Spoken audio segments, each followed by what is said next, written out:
Nilabas tayong dokumento dito kahapon sa Boljakan sa Facebook na kung saan may dokumento ito, Embassy of the United States of America. Ito ay dated October 11, 2022. Okay, mamaya i-discuss natin yan. So ano sinasabi dito sa sulat? Nabasa nyo na ba yon? Paano natin paniniwalaan ang bangag na gobyernong ito? Sabi dito, the Department of State has revoked U.S. passport number, passport number 566701788 issued to you in the name of Erich Sylvester Tulfo on August 6, 2021, along with any other valid U.S. passport issued to you pursuant to the particular law, which provides that a U.S. passport may be revoked when it has been determined that the passport was obtained illegally,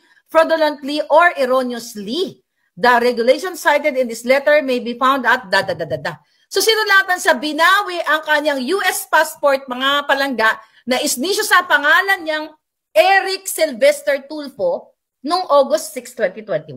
Binabawi sa kanya kung ano pang mga dokumento niya na pagkasi yung mga US documents na yan, pagmamay-ari yan ng Amerika, ng US, mga palangga. So inisyuhan siya ng US passport. At based doon sa investigation, kasi binasa ko na yan kanina, di ba? Based sa pagsaliksik nitong immigration na ito, ay what? Napag-alaman na si Tulfo ay nag-apply, si Erich dito, Erich Sylvester Tulfo, ang ginamit niyang pangalan, na nag-apply siya, mga kababayan, ng US passport, nag-grant siya ng US passport noong 1991, mga kababayan. May 24, 1991, nag-apply siya, di ba? Hindi naman siya, imagine mo, once kasi pinanganak ka sa Amerika, automatic, di ba, is ano ka na, US citizen ka na. May birth certificate ka, tapos later on, pwede mong i-apply ng passport, US passport. Nag-submit uli siya ng renewal. Ito bagong-bago, 2021.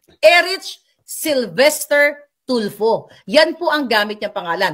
1991 siya nag-apply, then nag-renew, 2001, then 2021. Nag-renew siya uli ng kanyang passport, mga kababayan. Ngayon, mga kababayan, naging successful ang kanyang renewal noong 2021. Imagine niyo. Kaya di ba nung inappoint siya ni Bangag doon sa DSWD, hindi siya na-confirm?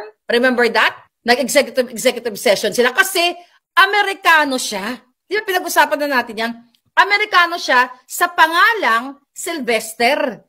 Erich Sylvester Tulfo. Pero lingid sa ating kaalaman, mga kababayan, sa lahat po na gustong kumuha ng copy, nandun po sa Facebook natin sa Boljakan. So imagine niyo 2021, nag-apply pa siya. Ang kapal ng mukha ni Winong Tulfo. Winong yan siya. Actually, friend ko yan sa FB, nagko-comment-comment yan. Malay ko ba na fraudster pala yung Julol na yan?